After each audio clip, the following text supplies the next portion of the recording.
अस्सलामुअलैकुम वरहमतुल्लाहि वबरकातुहू। मैं ताहिर इकबाल हूँ। ये हमारा चैनल है मकतबा इस्लामिया कलूर कोट। मैं उम्मीद करता हूँ कि आप सब साथी दोस्त अहबाब बिल्कुल खैरियत से होंगे। आज का जो हमारा वजीफा है वो ये है कि अगर कोई बंदा रात को सोते वक्त डर जाता है, उसके ऊपर वाशत तारी हो जाती है, कप कपी आ जाती है, तो वो कौन सी दुआ उस वक्त पढ़े।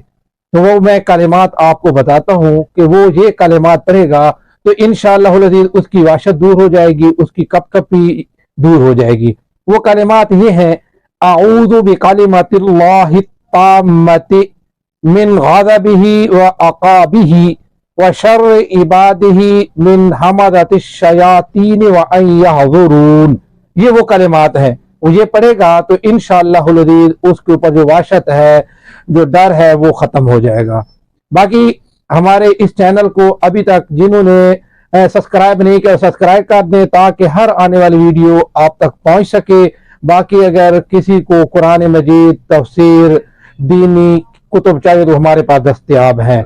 बहुत मेहरबानी। अल्लाह हाफिज। अस्सलामु अलैकुम वरहमतुल्लाहि वबरकातुहू।